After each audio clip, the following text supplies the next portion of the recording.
Bonjour à tous la communauté SEO, j'espère que vous allez bien. Comme demandé par l'un des membres du groupe School, je vais vous montrer aujourd'hui comment auditer le GEO d'un site. Alors, il faut bien comprendre que premièrement, pour auditer le GEO d'un site, il faut avoir une base, c'est auditer le SEO traditionnel. Balise title, métadescription, les catégories des pages, est-ce que chaque page suit bien un mot-clé, combien il y a d'articles de blog, est-ce que la marque a une ancienneté, le domaine il est là depuis combien de temps, etc. Donc ça c'est de l'auditage, on va dire classique en termes SEO. Vous pouvez utiliser Screaming Frog, vous pouvez utiliser SEMrush, enfin voilà. En gros ça c'est rien de très, je vais dire nouveau en termes d'audit SEO.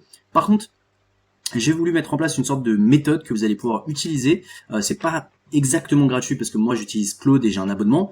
Je pense que la plupart d'entre vous ont un abonnement Claude. Si vous n'en avez pas et vous gérez des sites internet ou vous êtes dans une boîte en tant que au pôle marketing ou quoi que ce soit, où vous gérez le SEO d'une façon ou d'une autre, je vous invite vraiment à prendre un abonnement Claude. Je sais pas exactement combien sont les tarifs, mais je crois que ça commence à partir de 20 euros par mois, quelque chose dans ce genre-là.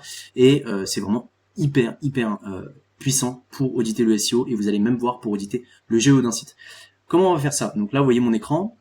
Premier prérequis pour auditer le GEO d'un site, c'est qu'il faut que vous soyez absolument déconnecté de tout compte Google, parce que sinon ça peut influencer grandement et du coup vous allez avoir une réponse avec les IA qui est biaisée. Donc soyez déconnecté des IA, et pour notre exemple aussi on va être même déconnecté de Google, vous allez comprendre. Donc l'idée, si vous voulez, c'est que j'ai fait un petit prompt que je me suis amusé à faire tout à l'heure, que je vais vous mettre ici. Donc moi je vais auditer le SEO d'un de mes sites, enfin d'un de mes clients. Alors pardon, c'est peut-être j'aurais peut-être pas dû faire ça. Tac, je vais le remettre ici. Voilà, on va le mettre en petit. Donc je vais vous expliquer un petit peu comment tout ça va se dérouler. Donc j'ai mis ici le prompt. Vous voyez ici, ouvre-moi un nouvel onglet pour chaque IA que j'ai envie d'auditer. Bah, direct. Vérifie bien que je ne sois pas connecté sur les IA, sinon tu le peux déconnecte, voilà. Sinon, si tu le peux, déconnecte-toi automatiquement des IA. C'est hyper indispensable parce que si vous êtes connecté, vous allez avoir une réponse biaisée. Le site de votre client, si vous avez déjà travaillé dessus, bah, l'IA l'a en mémoire et ça peut biaiser tout simplement les résultats. Si tu ne peux pas, ouvre les différents onglets, mais signale-moi que je suis connecté et attends que je valide la suite. Vous allez comprendre qu'on va mettre en place ce prompt. Je le parcours avec vous en même temps. Je vais te demander de taper un prompt dans chacune des IA correspondantes à la cible. Je suis le site. Donc là, vous mettez le site de votre client. Et je vais avoir une vision précise de mon positionnement. Suis-je cité, sourcé sur ce prompt? Et donc là, vous pouvez mettre le prompt en question ou la phrase en question. Enfin voilà, moi j'ai mis un truc très simple, hein, j'ai mis juste meilleure entreprise de nettoyage Paris 15. Voici les IA sur lesquelles je veux auditer. Donc ChatGPT, Perplexity, Gemini, l'AI Overview de Google si elle s'affiche, ça c'est important. J'aimerais à la sortie un document sheet me montrant dans un tableau avec les différentes IA. Est-ce que j'apparais dans les réponses des LLM en tant que marque? Si oui, source ou citation, c'est pas la même chose. Quelle position? Alors, quelle position? Ça pas trop d'intérêt non plus. Moi, c'est juste pour voir de façon globale, parce que les positions elles changent en fait en fonction des IA d'un mois à l'autre. Vous pouvez varier vraiment un peu comme dans une SERP, sauf que là, pour un même prompt tapé par deux personnes différentes, vous allez avoir des résultats différents. Donc voilà, là en l'occurrence, vu qu'on interroge plusieurs IA via une extension en particulier Claude, ça devrait pas poser problème, mais bon, voilà. Quels sont les concurrents qui apparaissent? Quel sentiment de marque ressort? Ça c'est important aussi, je vois que c'est assez sous-estimé. Et donc quel sentiment de marque ressort? Est-ce qu'il y a des bons avis, intervention rapide? Voilà. Bref, vous pouvez mettre un petit peu, si vous voulez, ce que disent souvent vos clients, ou vraiment un petit peu aiguiller l'IA en disant, bah voilà, s'il y a des bons avis, tu me le dis, est-ce qu'il y a une intervention rapide? Bref, voilà comment ça se passe. Et du coup, comment on va faire ça? Vous allez copier et vous allez pouvoir ajouter une extension Chrome qui est l'extension Claude, donc vous pouvez vous connecter directement, et là on va lui taper tout simplement un prompt directement ici, une fois que c'est connecté à votre Google Chrome, et du coup vous pouvez coller, alors peut-être pas dans l'URL Google, ce serait assez dommage, je sais pas pourquoi il m'a collé là, alors, hop, et donc vous allez avoir une fenêtre qui s'ouvre comme ça, et vous pouvez tout simplement coller tout le prompt que je vous ai mis avec le nom de votre client, le prompt que vous voulez traquer, les IA aussi sur lesquels vous voulez auditer, je l'ai pas précisé, pardon. Moi j'ai mis ChatGPT, Perplexity, Gemini. Vous pouvez rajouter Claude si vous voulez, vous pouvez rajouter voilà, toutes les IA qui vous passent par la tête. Normalement ça devrait pas poser problème. Et aussi j'ai demandé d'auditer Google si l'AI Overview apparaît, sinon bah, c'est pas grave. Donc là je vais faire démarrer la tâche, j'envoie.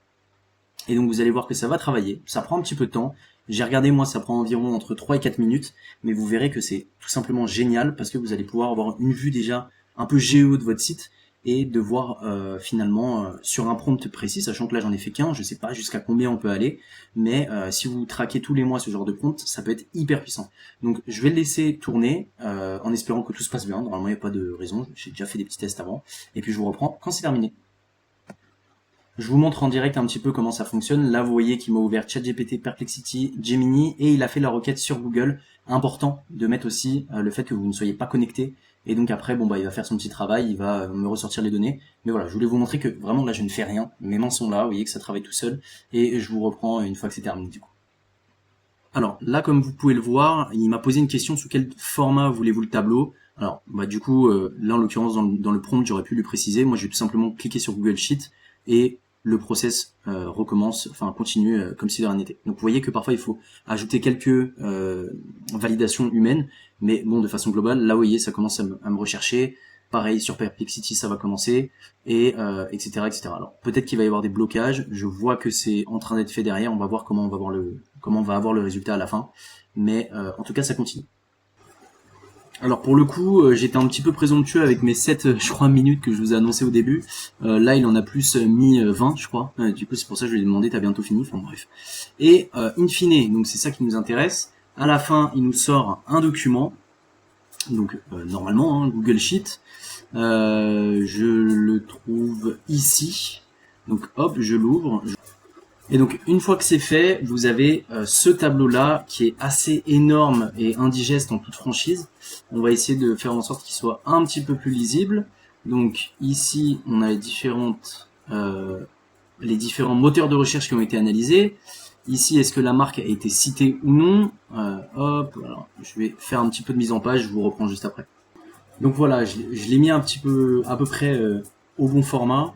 Pour vous montrer, c'est un truc vraiment énorme qui ressort, où en fait vous allez avoir plein d'informations hyper intéressantes. Déjà, la synthèse par moteur IA. Vous avez du coup ChatGPT, Perplexity, Gemini, Google AI Overview, Google AI Mode, vous voyez qu'il a été jusqu'au Google AI Mode, et le Google SEO classique, donc en gros dans les résultats de recherche.